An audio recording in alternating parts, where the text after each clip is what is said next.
Congress digital media cell മുൻ admin PV ജെയിനെ മരിച്ച നിലയിൽ കണ്ടെത്തി. എറണാകുളത്തെ ഓഫീസിലാണ് മരിച്ച നിലയിൽ കണ്ടെത്തിയത്. രാഹുൽ മാങ്കൂട്ടത്തിലിനെ അനുകൂലിക്കുന്ന ഡിജിറ്റൽ മീഡിയ ടീം അംഗങ്ങൾ ഭീഷണിപ്പെടുത്തിയെന്ന് കാട്ടി PV ജെയിൻ KPCC പ്രസിഡന്റിന് പരാതി നൽകിയിരുന്നു.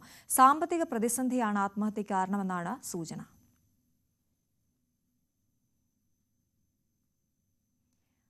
രണ്ട് മാസമായി വൈദ്യുതിയില്ലാതെ മെഴുകുതിരി വെളിച്ചത്തിൽ പഠിക്കുന്ന കുരുന്നുകൾക്ക് വൈദ്യുതി വെളിച്ചം എത്തിക്കാൻ ഇടുക്കി ജില്ലാ കളക്ടറുടെ ഇടപെടൽ. 2 ദിവസത്തിനുള്ളിൽ പുതിയ പോസ്റ്റുകൾ സ്ഥാപിച്ച് കണക്ഷൻ നൽകുമെന്ന് ജില്ലാ കളക്ടർ അറിയിച്ചു. പോപ്സ് കമ്പനി ഉടമകളുമായും കുട്ടികളുടെ കുടുംബങ്ങളുമായും ജില്ലാ കളക്ടർ നടത്തിയ ചർച്ചയിലാണ് പരിഹാരമായത്. 2 മാസമായി മെഴുകുതിരി വെട്ടത്തിൽ കഴിയേണ്ടി വന്ന വണ്ടിപ്പെരിയാർ സ്വദേശിനികളായ ഹർഷിനിയുടെയും ഹാഷിനിയുടെയും വാർത്ത പുറം ലോകം അറിഞ്ഞതോടെയാണ് ഇടുക്കി ജില്ലാ ഭരണകൂടം അടിയന്തര ഇടപെടൽ നടത്തിയത്. വൈദ്യുതി നൽകാൻ നേരത്തെ തന്നെ നിർദ്ദേശം നൽകിയിരുന്നുവെങ്കിലും പോസ്റ്റ് സ്ഥാപിക്കുന്നതിൽ KSEB സാങ്കേതിക പ്രശ്നങ്ങൾ ഉന്നയിച്ചു. ഇതോടെയാണ് ജില്ലാ കളക്ടർ വീണ്ടും വിഷയത്തിൽ ഇടപെട്ടത്. കണക്ഷൻ പുനഃസ്ഥാപിക്കുന്നതിന് രേഖകൾ കൈമാറാമെന്ന് പോപ്സ് കമ്പനി അധികൃതർ കളക്ടറെ അറിയിച്ചു. വീട്ടിൽ വീണ്ടും വൈദ്യുതി എത്തുന്നതിന്റെ സന്തോഷത്തിലാണ് ഹാഷിനിയും ഹർഷിനയും. പുതിയ പോസ്റ്റുകൾ സ്ഥാപിച്ച് 2 ദിവസത്തിനുള്ളിൽ കുട്ടികളുടെ വീട്ടിൽ വൈദ്യുതി എത്തിക്കുമെന്നാണ് KSEB അധികൃതരും വ്യക്തമാക്കുന്നത്. എസ്റ്റേറ്റിന്റെ സ്ഥലത്ത് പോസ്റ്റ് സ്ഥാപിക്കാൻ അനുവദിക്കില്ലെന്ന പോപ്സ് കമ്പനിയുടെ നിലപാടായിരുന്നു വൈദ്യുതി ലഭിക്കാൻ തടസ്സമായിരുന്നത്.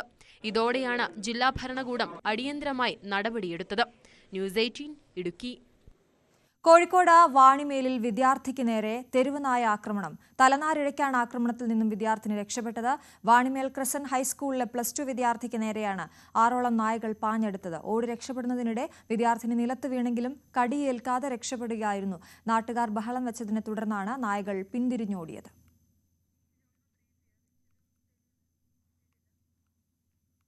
വലിയ പ്രശ്നമാണ് ഈ തെരുവുനായ ശല്യം. അവിടെ സ്ഥിരമായി ഇത്തരത്തിൽ തെരുവുനായകളുടെ ആക്രമണം ഉണ്ടാകുന്ന ഒരു പ്രദേശമാണ്. നേരത്തെ നമ്മൾ വാർത്തകൾ കേട്ടിട്ടുള്ളതാണ്. MS അനീഷ് കുമാർ വിവരങ്ങളുമായി ചേരുന്നു. അനീഷ്, 6 നായ്ക്കളോളം ഉണ്ടായിരുന്നു, ആക്രമിച്ചു എന്നാണ് അറിയുന്നത്. എന്തായാലും കുട്ടി നിലത്ത് വീണെങ്കിലും കടിയേൽക്കാതെ രക്ഷപ്പെട്ടു എന്നറിയുന്നു. എന്തൊക്കെയാണ് വിവരങ്ങൾ?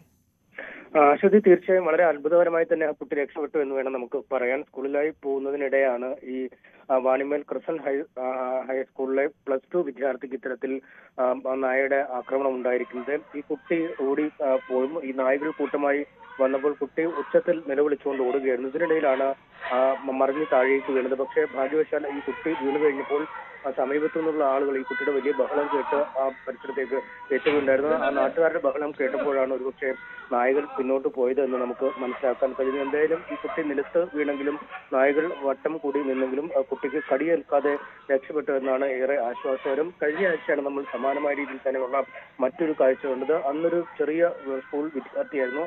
ആ വിദ്യാർത്ഥിക്ക് നേരെ ഇതുപോലെ നായകൾ പാഞ്ഞെടുത്തപ്പോൾ ആ കുട്ടി എന്ന കയ്യിലുണ്ടായിരുന്ന സ്കൂൾ ബാഗ് ആ നായകളുടെ ദേഹത്തേക്ക് വലിച്ചെറിഞ്ഞ ശേഷമാണ് രക്ഷപ്പെട്ടു പോകുന്നത്. ഇതിനു മുമ്പ് ഇതുപോലെ തന്നെ ഒരു കുട്ടി ഈ നായകൾ ഓടിക്കുമ്പോൾ ഒരു മതിൽ തേടി രക്ഷപ്പെടുന്ന കാഴ്ചകൾ നമ്മൾ കണ്ടിരുന്നു. ഒപ്പം ദേഹമാസകലം നായയുടെ ആക്രമണത്തിൽ പരിക്ക് പറ്റി കുട്ടികളെ ആശുപത്രി പ്രവേശിക്കുന്ന അടക്കമുള്ള കാഴ്ചകളും കണ്ടു. എന്തായാലും ജില്ലയുടെ വിവിധ ഭാഗങ്ങളിൽ നിന്നായി പലപ്പോഴും ഇത്തരത്തിൽ തെരുവുനായ ആക്രമണത്തിന്റെ വാർത്തകൾ പുറത്തു വരുന്നു എന്നത് തന്നെയാണ് ഏറെ ആശങ്ക നൽകുന്നത്. എന്തായാലും വാണിമേലിൽ വിദ്യാർത്ഥിനിക്ക് നേരെ ഈ നായകൾ പാഞ്ഞ് എടുത്തുവെങ്കിലും ഈ കുട്ടി നിലത്ത് വീണെങ്കിൽ പോലും വലിയ ആക്രമണം കുട്ടിക്ക് നേരെ ഉണ്ടായില്ല, അല്ലെങ്കിൽ കുട്ടിക്ക് കടിയേൽക്കുന്ന ഒരു സാഹചര്യം ഉണ്ടായില്ല എന്നതാണ് ഏറെ ആശ്വാസകരം. ശരി, ആ ദൃശ്യങ്ങളിലേക്ക് ഒരിക്കൽ കൂടി പോകാം.